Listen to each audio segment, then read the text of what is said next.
আলহামদুলিল্লাহ, আল্লাহ রাব্বুল আলামিনের আলিশান দরবারে লাখো কোটি শুকরিয়া আদায় করি।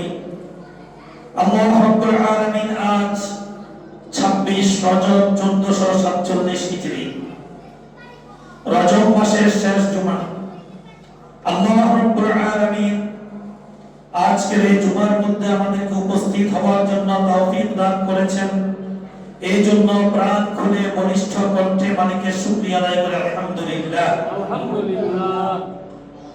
সম্মানিত মুসলমান কেরাম, রজব মাসের চাঁদ ওঠার পর থেকে আমরা দোয়া করা শুরু করেছিলাম আল্লাহর কাছে, আল্লাহুম্মা বারিক লানা ফি রজব ওয়া শাবান ওয়া বাল্লিগনা রমাদান। ইয়া আল্লাহ, আমাদের হায়াতের মধ্যে বরকত দান করুন, রজব এবং শাবান পর্যন্ত বরকত দিয়ে আমাদের হায়াতকে রমাদান পর্যন্ত পৌঁছিয়ে দিন। শুরু করেছিলাম রজবের চাঁদ ওঠার পরে, রজব মাসের 25টা দিন চলে গেল, আজ 26 দিন আছে, আর 4 দিন বা 3 দিন, এরপরে শাবান মাস, তারপরে ইনশাআল্লাহ মুমিনদের পরম আকাঙ্ক্ষিত রমাদান মাস।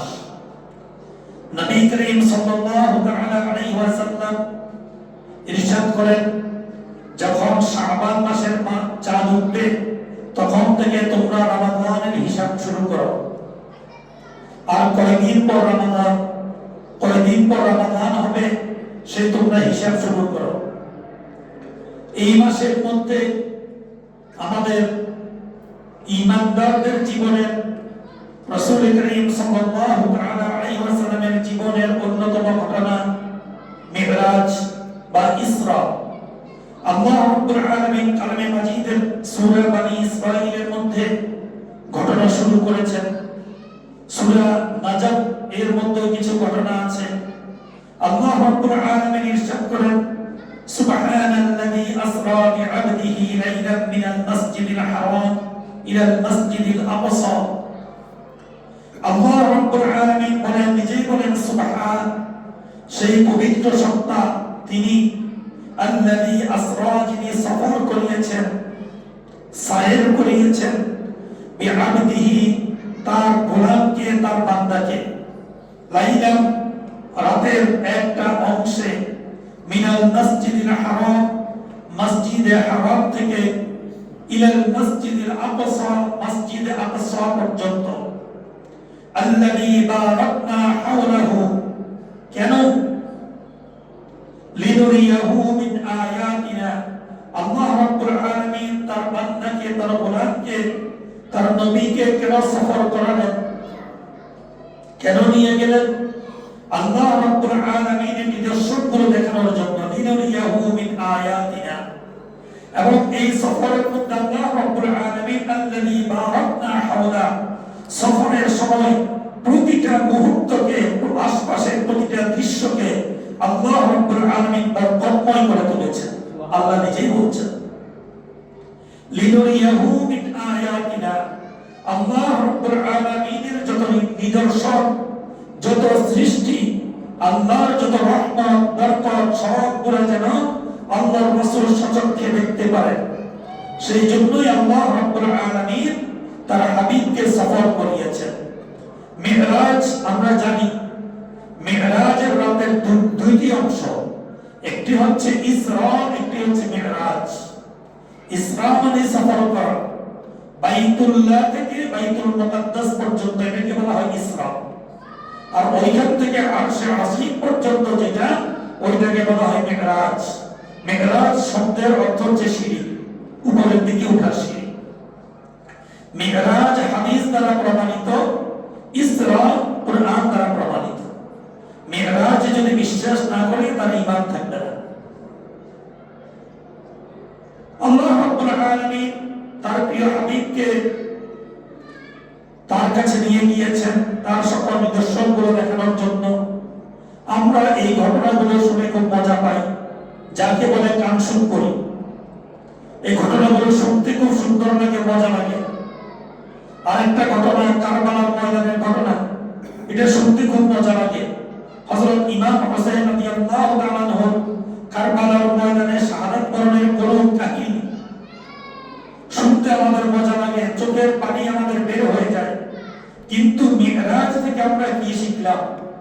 আল্লাহ রাসূলের মিরাজের উদ্দেশ্য কি ছিল এটা আমরা জানি না, আমরা শিখতেও চাই না। মিরাজ থেকে আমাদের জন্য আল্লাহ রাসূল কি নিয়ে আসলেন, কেন গেলেন? না গেলেও তো পারতেন। আল্লাহ রাব্বুল আলামিন আল্লাহ রাসূলকে সর্বশ্রেষ্ঠ কিতাব, আসমানি কিতাব কালামে মাজিদ ওটাই তো দিয়েছেন। মিরাজে নিয়ে যাওয়ার কি দরকার ছিল? এই মিরাজ দ্বারা আমাদের শিক্ষণীয় কি? রাসূলুল্লাহ সাল্লাল্লাহু তাআলা আলাইহি ওয়াসাল্লাম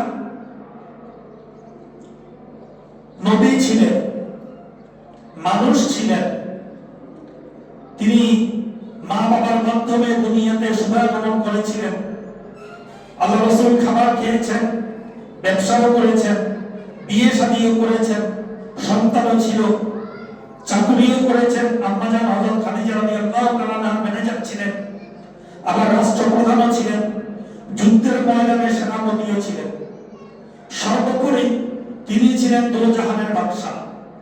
রাসূল করিম সাল্লাল্লাহু তাআলা আলাইহি ওয়াসাল্লাম জন্মের পর আল্লাহ রাব্বুল আলামিন সকল সৃষ্টি জগৎকে দেখিয়েছেন, এটা আমার হাবিব। এই দুনিয়ার সকল সৃষ্টি জগৎ তোমরা দেখে নাও, এটা আমার হাবিব। যার কারণে রাসূল করিম সাল্লাল্লাহু তাআলা আলাইহি ওয়াসাল্লাম এই দুনিয়াতে শুভাগমন করার কারণে পারস্যদের কায়সার কেসরাদের যে একটা বাতি জ্বলতেছিল দীর্ঘদিন পর্যন্ত, তা থপ করে নিভে গিয়েছিল।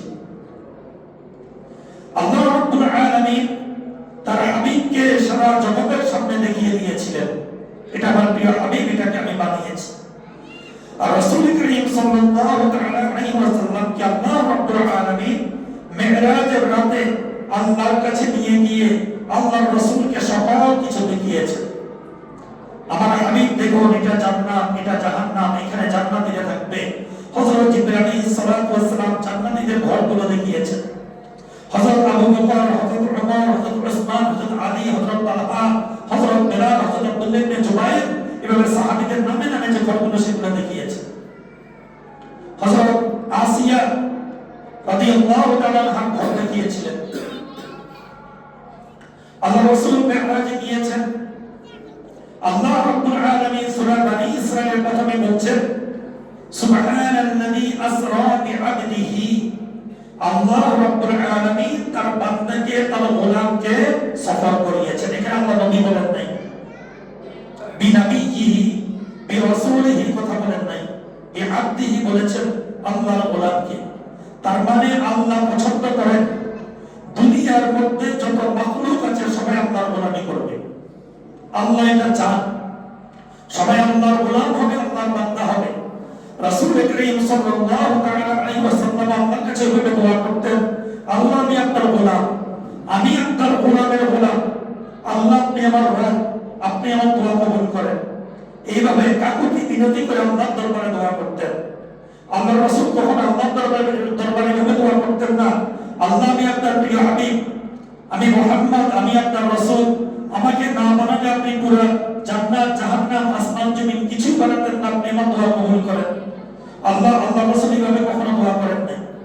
তোর মধ্যে আল্লাহ রাসূল সাল্লাল্লাহু তাআলা আলাইহি ওয়াসাল্লাম নিজেকে অত্যন্ত ছোট করে আল্লাহর দরবারে দোয়া করেছেন, আল্লাহ যেটা পছন্দ করেন।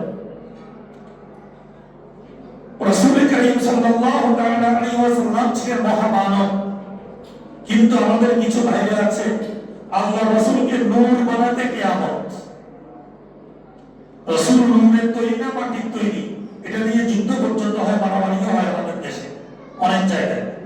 দোয়াদিন আর সোয়াদিন নিয়ে যেরকম মারামারি হয়, নামাজের খবর নাই, কিন্তু ফজর নামাজ পড়ছে কিনা সেই খবর নাই, এগুলো নিয়ে যুদ্ধ চলে। রাসূল নূরের তৈরি না মাটির তৈরি, ফতোয়া দিয়ে দেয় যারা বলবে না রাসূল নূরের তৈরি তারা কাফের, নাউযুবিল্লাহ। নবী করিম সাল্লাল্লাহু তাআলা আলাইহি ওয়াসাল্লাম মানুষ ছিলেন, তবে আমার আপনার মতো মানুষ নয়, সর্বশ্রেষ্ঠ মানুষ ছিলেন। এমন মানুষ ছিলেন যার মর্যাদা সকল নবী এবং ফেরেশতাদের উপরে ছিল। শুধু তাই নয়, আল্লাহ রাসূল বলেন আল্লাহ রাব্বুল আলামিনের কিছু বান্দা এমন আছে যাদের জন্য ফেরেশতারাও দোয়া করে। তো ফেরেশতাকে মাসুম, তাদের কোনো গুনাহ নাই, তারা কি নূরের তৈরি, ফেরেশতারা নূরের তৈরি, তাদের কোনো গুনাহ নাই, তারা মাসুম। কিন্তু মাটির তৈরি কিছু মানুষ এমন একটা বান্দা আছে, ওই মাসুম ফেরেশতারা ওই মানুষগুলোর জন্য দোয়া করে। এবার বুঝে থাকলে বলেন সম্মান কার বেশি, ওই নূরের তৈরি ফেরেশতার বেশি, নাকি যার জন্য ফেরেশতারা দোয়া করে তার সম্মান বেশি? কথা বুঝে আসতেছে? এই জন্যই আল্লাহর আশিক বলেন মুহাম্মাদুন বাশারুন লাইসা কাল বাশারি, মুহাম্মাদুন বাশারুন লাইসা কাল বাশারি, ইয়াকুতু হাজারুন লাইসা কাল হাজারি, ইয়াকুতু হাজারুন লাইসা কাল হাজারি। মুহাম্মদ সাল্লাল্লাহু তাআলা আলাইহি ওয়াসাল্লাম, সবাই পড়ি সাল্লাল্লাহু আলাইহি ওয়াসাল্লাম মানুষ ছিলেন, কিন্তু আমাদের মতো মানুষ নন। ইয়াকুত পাথর, জান্নাতের পাথর, বেহেশতের পাথর। ইয়াকুত পাথরের নামও পাথর, জান্নাতের পাথরের নামও পাথর। দুই পাথর কি এক? দুইটার নামই তো কিন্তু পাথর।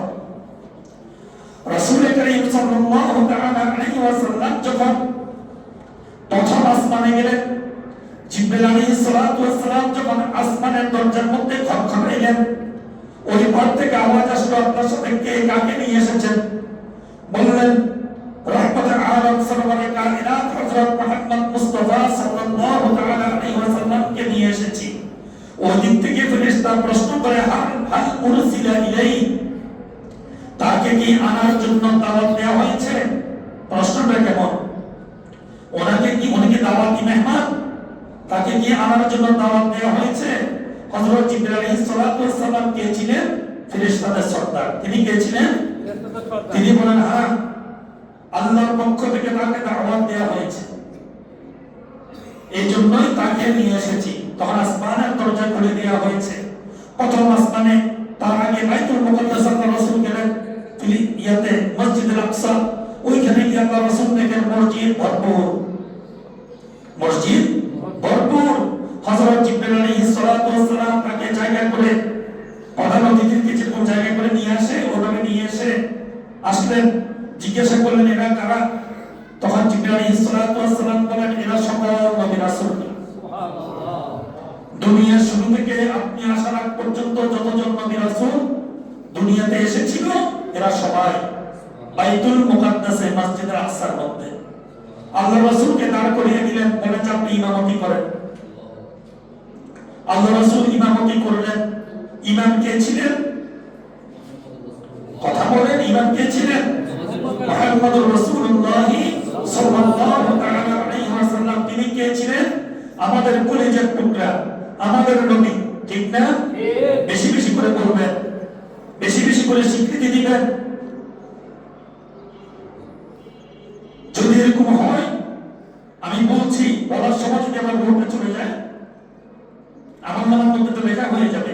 আমার রুটে কিভাবে গেল? আমি আল্লাহর রাসূলের উম্মত, আমি আল্লাহর রাসূলের উম্মত, এই কথা বলতে বলতে আমার রুটে চলে গিয়েছে। আমার কাদের ফেরেশতারা লিখে রাখবে। বলছিলাম ইমাম ছিলেন রহমতের আলম সরওয়ারে কায়নাত হযরত মুহাম্মদ মুস্তাফা সাল্লাল্লাহু তাআলা আলাইহি ওয়াসাল্লাম। মুক্তাদি কারা ছিলেন? সকল নবী রাসূলরা। আরো ছিলেন ফেরেশতাদের সর্দার হযরত জিবরাইল আলাইহিস সালাতু ওয়াস সালাম। তাহলে ফেরেশতা কিসের তৈরি? নূরের তৈরি। নূরের তৈরিদের সর্দার ছিলেন। এখন বলেন তো দেখি, রাসূল করিম সাল্লাল্লাহু তাআলা আলাইহি ওয়াসাল্লাম তো মানুষ ছিলেন, তিনি নূরের তৈরি নন, তিনি মানুষ ছিলেন। এখন কি মানুষের দাম বেশি হলো নাকি নূরের দাম বেশি হলো? নূর তো মুক্তাদি, মাটির তৈরি মানুষ তো ইমাম। আল্লাহ রাব্বুল আলামিন আমাদের সবাইকে বুঝার তৌফিক দান করুন, আমিন। যাই হোক, অতঃপর যখন তিনি ওখান থেকে সালাত আদায় করলেন, সালাত আদায় করার পরে যখন চলে গেলেন বুরাক নামক যানবাহনে করে, হযরত জিবরাইল আলাইহিস সালাতু ওয়াস সালাম যখন প্রথম আসমান, দ্বিতীয় আসমান, তৃতীয় আসমান এভাবে সপ্তম আসমান পর্যন্ত গেলেন, যাওয়ার পরে এরপরে আর যায় না। হযরত জিবরাইল আলাইহিস সালাতু ওয়াস সালাম আর সুন্দর করে লিখেছেন, अगर एक सर पर मोए तरम फरूदे सजद फरूदे तजल्ली बसूजल परम। যখন আর চায় না তখন হযরত জিবরাইল আলাইহিস সালাতু ওয়াস সালাম কে আল্লাহ রাসূল বলেন, ও আমার ভাই, আমার সাথী, তুমি এতটুকু আসার পরে তুমি যাচ্ছ না কেন, আমাকে একা ছেড়ে দিচ্ছ কেন? তখন হযরত জিবরাইল আলাইহিস সালাতু ওয়াস সালাম বলেন, ইয়া রাসূলুল্লাহ, আমার সীমানা এখানেই শেষ। এরপর থেকে আপনার সীমানা শুরু, খেলা হবে আশিকের মাসুকের। আমার আর কিছু নাই। ইয়া রাসূলুল্লাহ, এখান থেকে যদি এক চুল পরিমাণ, এক সর মানে চুল, ফার্সি শব্দ, এক চুল পরিমাণ যদি আমি সামনের দিকে যদি আগাই, আমার যতগুলো ডানা আছে এগুলো সবগুলো চুলে সারখার হয়ে যাবে। হুজুরের পরিষদে আপনি যাবেন, কথা হবে আপনার সাথে আর আপনার রবের সাথে। আল্লাহ রাসূল গেলেন, তাশরীফ নিয়ে গেলেন। যখন যাচ্ছেন, রাসূল করিম সাল্লাল্লাহু তাআলা আলাইহি ওয়াসাল্লামের কদম মোবারকে জুতা ছিল। আল্লাহ রাসূল চিন্তা করলেন, আল্লাহর দরবারে যাচ্ছেন,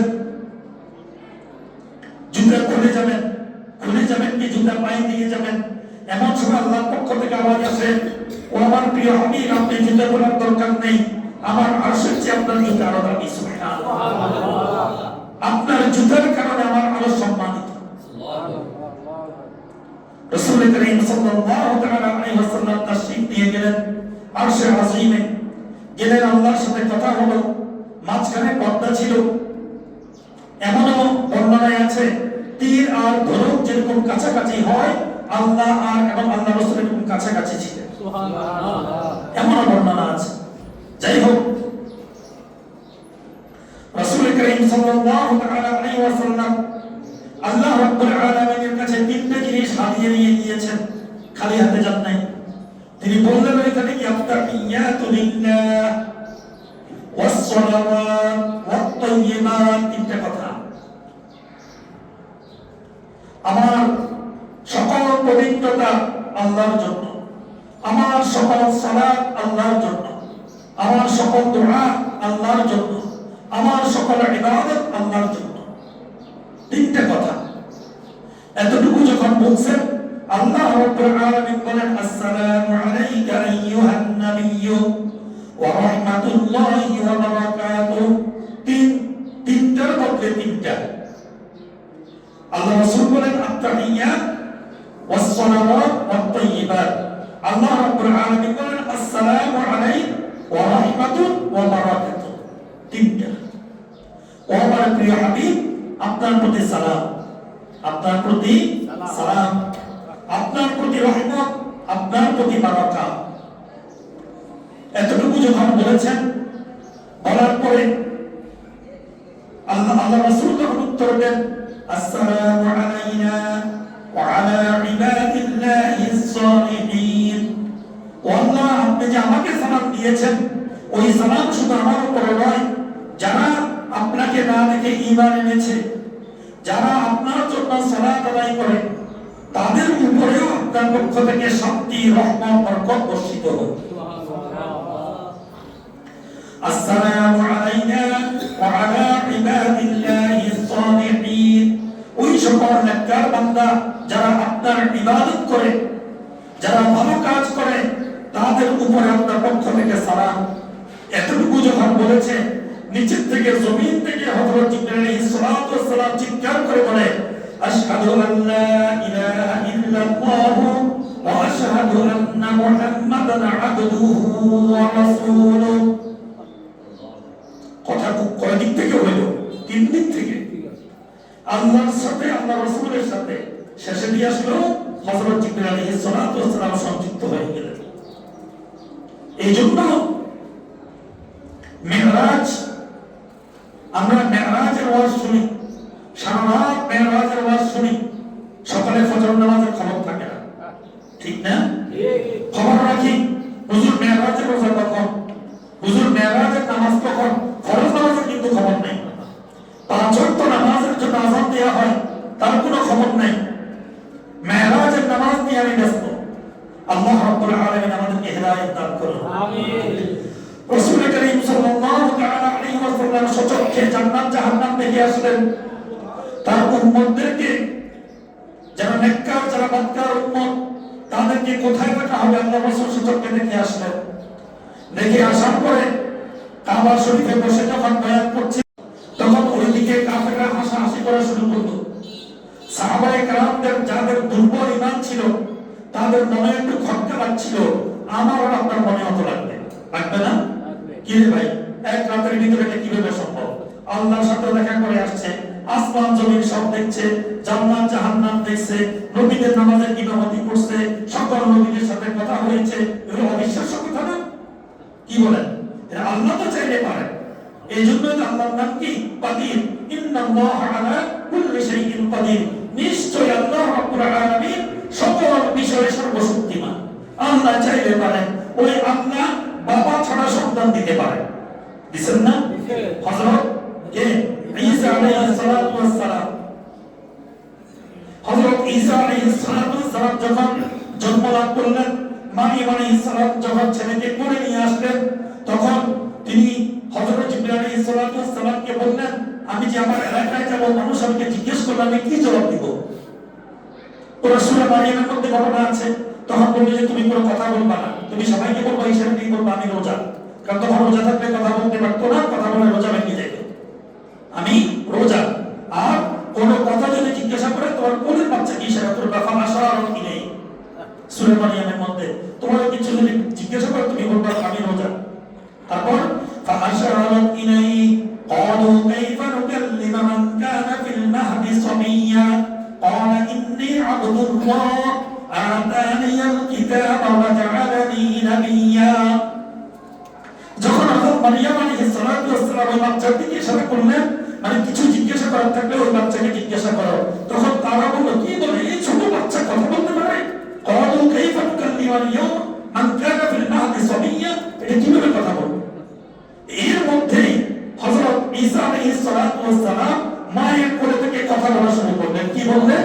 ক্বালা ইন্নী আবদুল্লাহ আতানিয়াল কিতাবা ওয়া জাআলানি নাবিয়্যা। তিনি বলেন আমি নিশ্চয়ই আল্লাহর বান্দা, সুবহানাল্লাহ, নিশ্চয়ই আমি আল্লাহর বান্দা। আতানিয়াল কিতাবা ওয়া জাআলানি নাবিয়্যা, আল্লাহ রাব্বুল আলামিন আমাকে নবী বানাবেন এবং কিতাব দান করবেন। সুবহানাল্লাহ, দিয়েছিলেন কিতাব, ইনজিল শরীফ দিয়েছিলেন, তিনি নবী হয়েছিলেন। তো বলছিলাম আল্লাহ রাব্বুল আলামিন চাইলে সব পারে। কিন্তু অনেকে যখন কাফেররা বাইরে বলাবলি করছিল, হযরত সিদ্দিক আকবর রাদিয়াল্লাহু তাআলা আনহু শোনার সাথে সাথে বলেন, ইয়া রাসূলুল্লাহ, নিশ্চয়ই আপনি সত্য কথা বলেছেন। সবার আগে সর্বপ্রথম হযরত আবু বকর রাদিয়াল্লাহু তাআলা আনহু এই মিহরাজের ব্যাপারে সর্বপ্রথম সত্যায়িত করেছেন। এটা বলার সাথে সাথে রাসূল করিম সাল্লাল্লাহু তাআলা আলাইহি ওয়াসাল্লাম বললেন, আবু বকর, আজকে থেকে তোমার উপাধি সিদ্দিক, আনতাস সিদ্দিক। কিয়ামত পর্যন্ত আমরা যখন হযরত আবু বকরের নাম বলি তার সাথে বলি কি আবু বকর সিদ্দিক রাদিয়াল্লাহু তাআলা আনহু, যিনি আমার এক নম্বর জান্নাত। এমন একজন মানুষ, তাকে জান্নাতের প্রত্যেকটা দরজা দিয়ে তাকে ডাকা হবে, স্বাগতম করা হবে। কোন দরজা দিয়ে ঢুকবেন তিনি?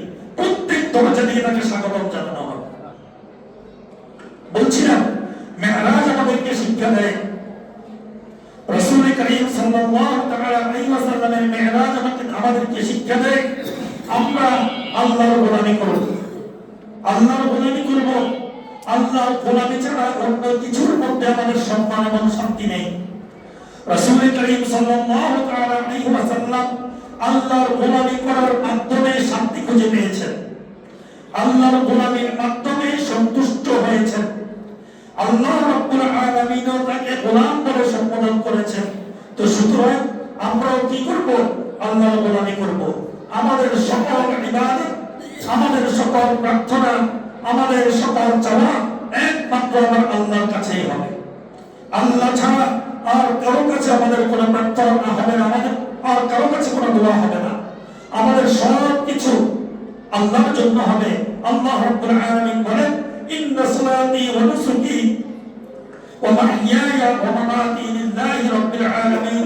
যারা ঈমানদার তারা বলে নিশ্চয়ই আমার নামাজ, আমার কুরবানি, আমার রোজা, আমার হায়াত, আমার মৃত্যু সব কিছু আমার আল্লাহর জন্য। যখন আমার আল্লাহ হয়ে যাবেন তখন আমি যদি আল্লাহকে পেয়ে যাই আমি সবকিছু পেলাম, আর শুধু আল্লাহকে পেলাম না, বাকি সব কিছুই পেলাম, কিছুই পেলাম না। সব কিছু আমাকে ছেড়ে যাবে, আল্লাহর রহমত আমাকে কখনো ছাড়বে না। আল্লাহর রহমত প্রতি মুহূর্তে আমাকে বেষ্টন করে আছে। যদি আমি আল্লাহর নাফরমানি করে থাকি, তারপর আল্লাহ রাব্বুল আলামিন আমাকে ভুলেন না, আমি ভুলে যাই। আল্লাহ রাব্বুল আলামিন রাতের বেলায় পর্যন্ত আমার পাহারাদারি করেন, ঘুমের মধ্যে আমার পাহারাদারি করেন। কিছুক্ষণ আগে দেখেছি উত্তরায় কোন একটা বিল্ডিং এ আগুন লেগে 3 জন মারা গেছে, কিছুক্ষণ আগে, ঘন্টা খানেক আগে যমুনা টিভির একটা ক্লিপ দেখলাম। তারা তো মৃত্যুর জন্য প্রস্তুত ছিল না। এই জন্য মেরাজ আমাদেরকে শিক্ষা দেয়, 1 নম্বর শিক্ষা আল্লাহর গোলামি করা। 1 নম্বর শিক্ষা আল্লাহর গোলামি করা। আমি আল্লাহর গোলামি করব, আমি আল্লাহর গোলামি করব, আল্লাহ রাব্বুল আলামিনের উপর আমি সন্তুষ্ট থাকব।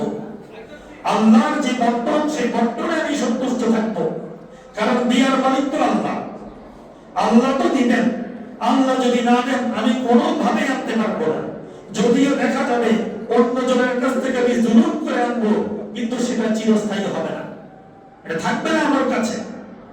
দেখবেন অনেক আছে যারা মানুষের উপরে জুলুম করে প্রচুর অর্থ করে উপার্জন করে, তাদের সেই অর্থ সম্পদ থাকে না, ধ্বংস হয়ে যায়, না হলে তাদের পরিবার নষ্ট হয়ে যায়।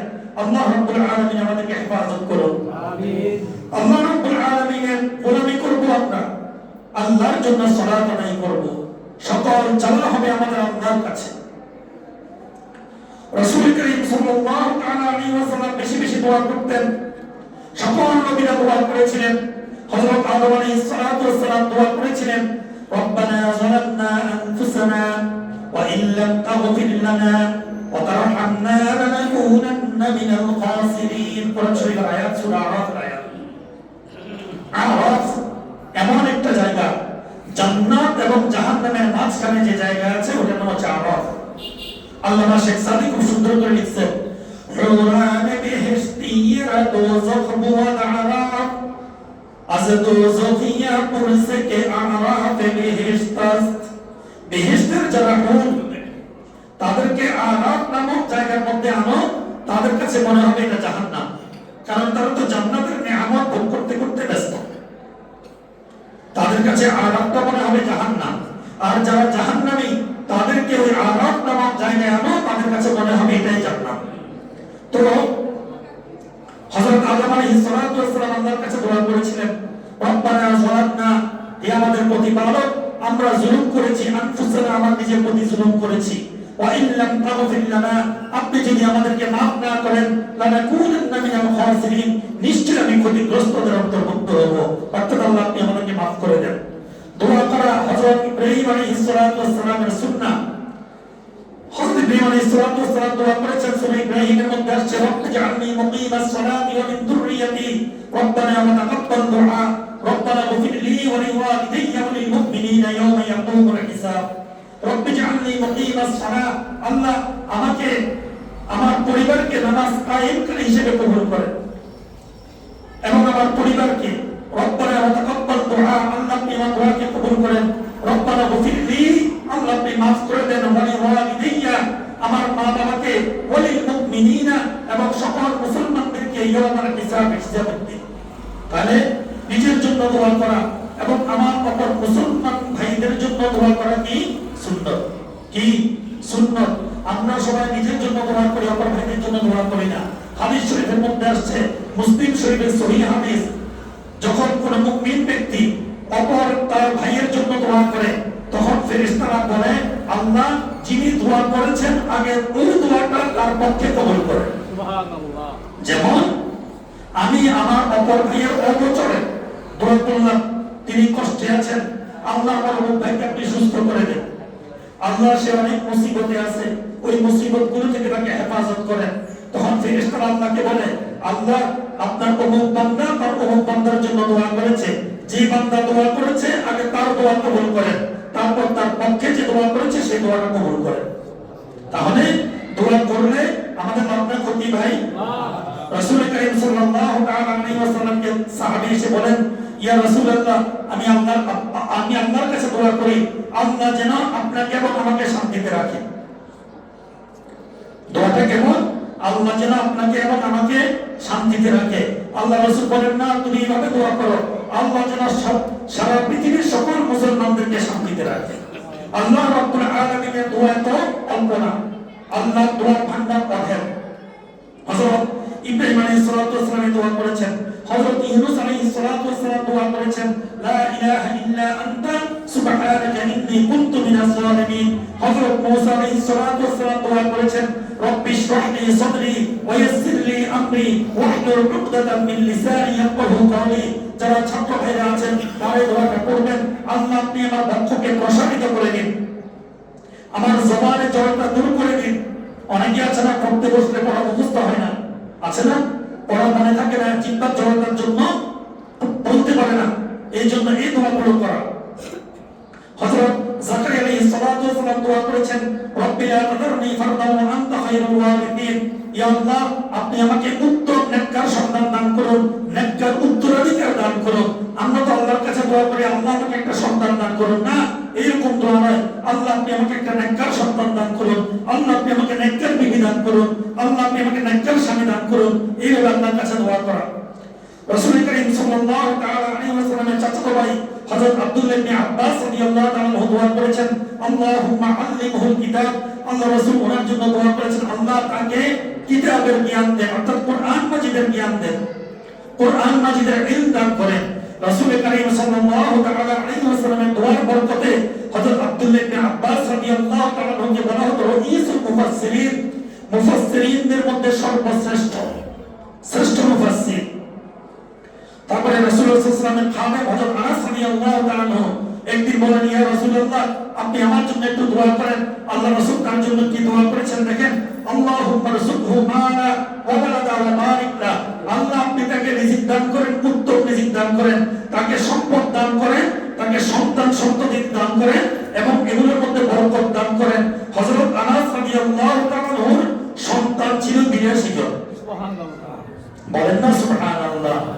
আল্লাহ রাসূল এবং দোয়া করেছেন যে আল্লাহ আপনি তাকে সন্তান দেন, সম্পদ দেন এবং এগুলোর মধ্যে কি করেন, বরকত দেন, বারিক লাহু। তার সন্তান ছিল 82 জন এবং মক্কায় খেজুর ধরত একবার বাগানে, হযরত আনাস রাদিয়াল্লাহু তাআলা বাগানে খেজুর ধরত 2 বার। আল্লাহ রাসূলের দোয়া আল্লাহ রাব্বুল আলামিন কবুল করেছেন। এইজন্য আমরা বেশি বেশি করে দোয়া করব। দোয়া কখন করব, কিভাবে দোয়া করব, দোয়ার আদব কিভাবে দোয়া করলে আল্লাহ রাব্বুল আলামিন আমাদের দোয়া কবুল করবেন, সবকিছুর একটা আদব আছে, ঠিক না? কি ভাই আদব আছে না? যার আদব নাই সে বেআদব। এইজন্য আল্লাহর আশিক বলেন, আজ খোদা খাহি মে তৌফিক ইবাদত, বেআদব মাহরুম গশতাজ ফজল রব। ইয়া আল্লাহ আপনার কাছে আমি আদবের তৌফিক চাই। বেআদব আল্লাহর রহমত থেকে বঞ্চিত, বেআদব আল্লাহর রহমত থেকে বঞ্চিত। যার উপর আল্লাহর রহমত নাই তার কি কিছু হবে? স্বর্ণদৌলত তো মাটি হয়ে যাবে। আমাদের হাকিমুল উম্মাহ মুজাদ্দিদুল মিল্লাত হযরত আশরাফ আলী থানভী রাহিমাহুল্লাহ তাআলা বেহেশতি জিও লিখেছেন। আমাদের ঘরে তো অনেকের ঘরে আছে বেহেশতি জিও নামে কিতাবটা। যিনি লিখেছেন হায়াত ছিল 92 বছর, হায়াত ছিল 92 বছর। কিতাব লিখছেন ছোট বড় মিলে 200টা, তার মধ্যে কোরআন শরীফের তাফসীরও লিখছেন। ছোট বড় কিতাব 200টা লিখেছেন, কোরআন শরীফের তাফসীরও লিখেছেন। ওয়াজ মাহফিলের ময়দানে বয়ানও করতেন, মাদ্রাসার শাইখুল হাদিসও ছিলেন, পীর মুরিদিও করতেন, সংসারও করছেন 2টা। আল্লাহ রাব্বুল আলামিন যদি বরকত দেন হয় না? হয়। দোয়ার যে আদব, সেই আদবগুলো দোয়ার আগে ওযু করা, দোয়ার আগে ওযু করা, ওযু করে দোয়া করা। দোয়ার শুরুতে আল্লাহর প্রতি প্রশংসা, নবীর প্রতি দরুদ পড়া। যে দোয়ার মধ্যে আল্লাহর প্রশংসা, নবীর দরুদ নাই সেই দোয়াটা কবুল হওয়ার সম্ভাবনা খুব কম। আমরা দোয়া করব, দোয়া শুরুতে আলহামদুলিল্লাহি রাব্বিল আলামিন ওয়াসসালাতু ওয়াসসালামু আলা রাসূলিল কারীম ওয়া আলা আলিহি ওয়া আসহাবিহি আজমাইন। এইভাবে দোয়া করার পরে কোরআন শরীফের মধ্যে যে দোয়াগুলো আছে ওইটার থেকে 2-3টা দোয়া পড়ে তারপর নিজের পাশে আল্লাহর কাছে চাইবো। কিবলামুখী হয়ে দোয়া করা, পশ্চিম দিকে ফিরে দোয়া করা, আল্লাহর শানে চোখের পানি ফেলা, আল্লাহর শানে চোখের পানি ফেলে দোয়া করা। হাদিস শরীফের মধ্যে আসছে আল্লাহ রাব্বুল আলামিন বান্দার দুটি জিনিস বেশি পছন্দ করেন, একটা হচ্ছে চোখের পানি আর একটা হচ্ছে আল্লাহর জন্য জিহাদের ময়দানে রক্ত। দুইটা জিনিস আল্লাহ রাব্বুল আলামিন পছন্দ করেন।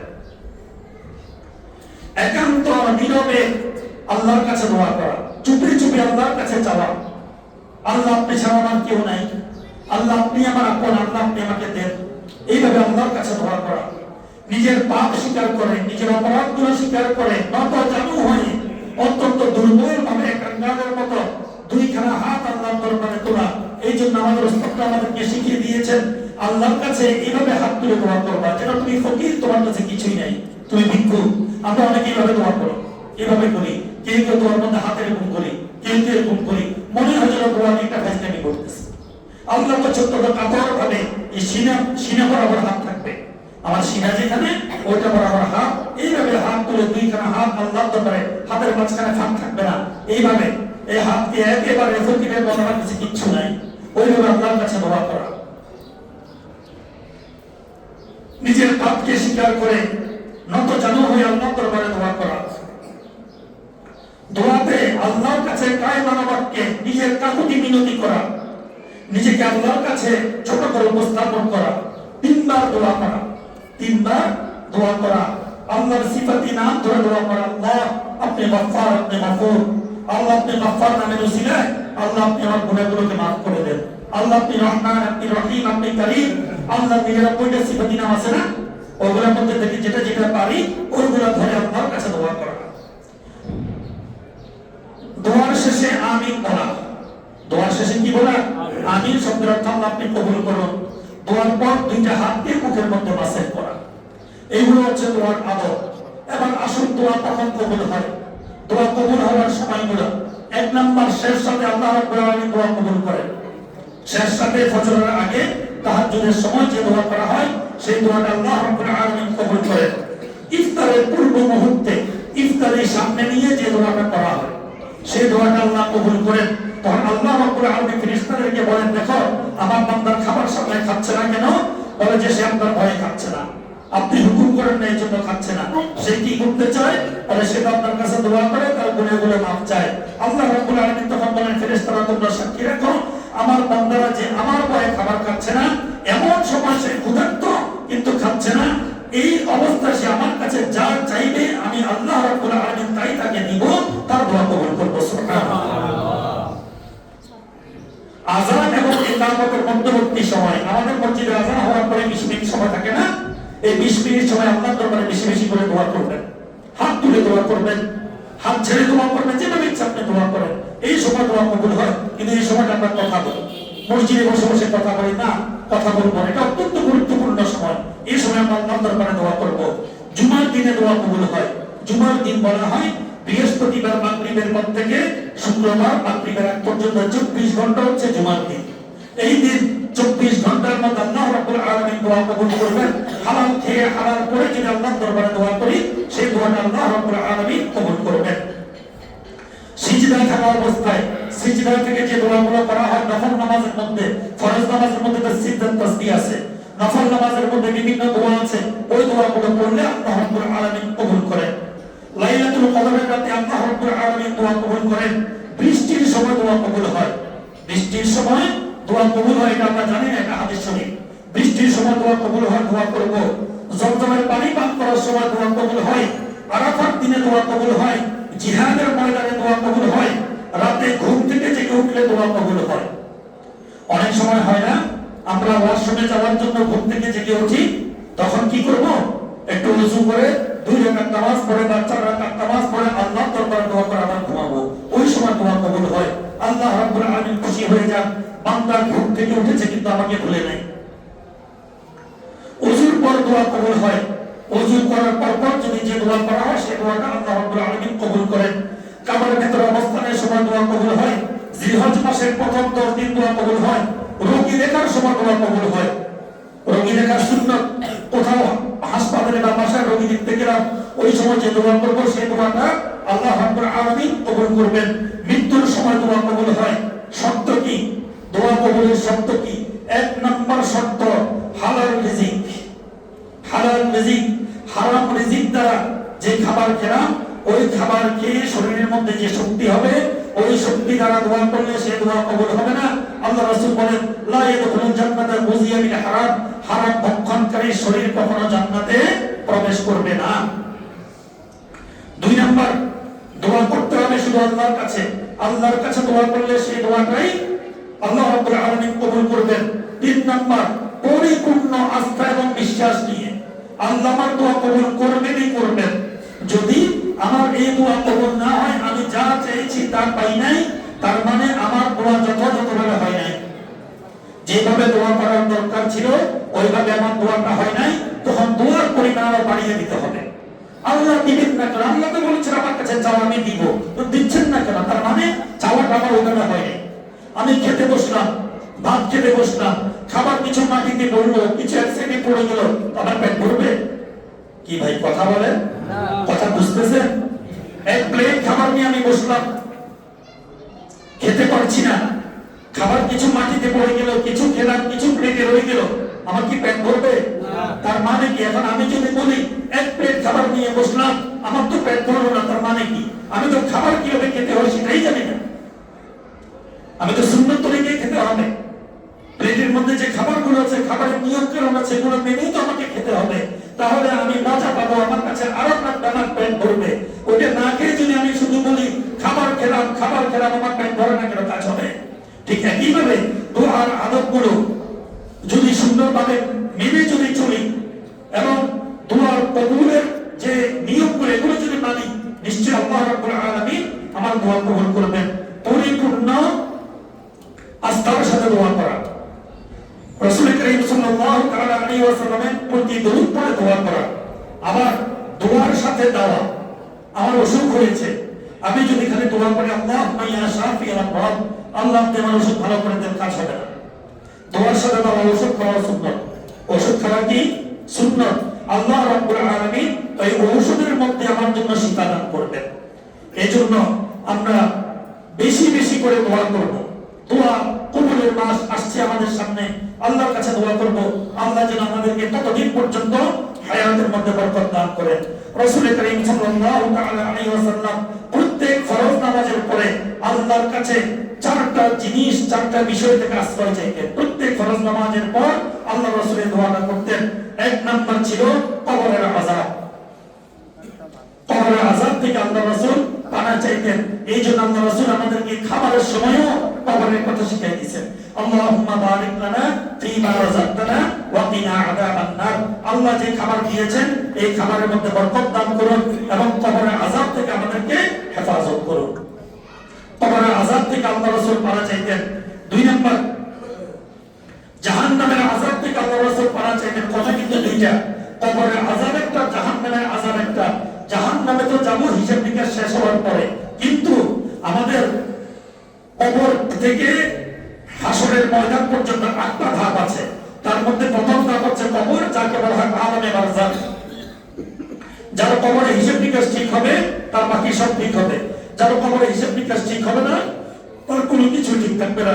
কবরের মধ্যে তো 3টা প্রশ্ন করা হবে, আমরা জানি। এই 3টা প্রশ্নের উত্তরের পরে আরেকটা প্রশ্ন করা হবে মুমিনদেরকে। তাদেরকে বলা হবে তুমি যে আমাদেরকে যে উত্তর দিলা এগুলো কিভাবে জানলা, কার থেকে জানলা?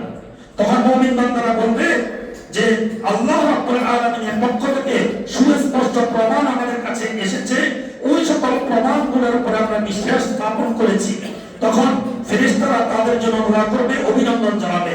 অভিনন্দন জানিয়ে তাদের ওই 3.5 হাত কবরকে 70 হাত পর্যন্ত প্রশস্ত করে দেওয়া হবে এবং কিয়ামত পর্যন্ত ওই কবরকে সবুজে ভরিয়ে দেওয়া হবে এবং বলা হবে আল্লাহর পক্ষ থেকে আলহিসুহু ফিল জান্নাহ ওয়া আফরিশুহু ফিল জান্নাহ, এই ব্যক্তির বিছানাকে জান্নাতের বিছানায় বিছিয়ে দাও, এই ব্যক্তিকে জান্নাতের পোশাক পরিয়ে দাও এবং কিয়ামত পর্যন্ত তাকে ওইভাবে রাখা হবে এবং কবর থেকে আল্লাহর কুদরতে সেই তার জান্নাতের ঘর দেখবে এবং সে জান্নাতের নিয়ামতগুলো সে কবরের মধ্যে তখন থেকে ভোগ করা শুরু করবে। সুবহানাল্লাহ। কবরে কিন্তু তখন যায় নাই, কবরে যায় নাই।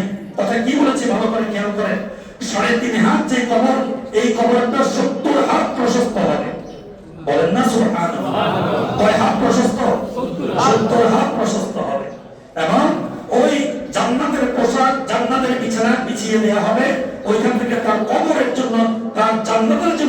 নির্ধারিত ঘর, ওই ঘরটা দেখানো হবে, হিসাব নিকাশের পরে তুমি এই ঘরে থাকবা, এখন এই কবরের মধ্যে তুমি জান্নাতের নিয়ামত গুলো ভোগ করো।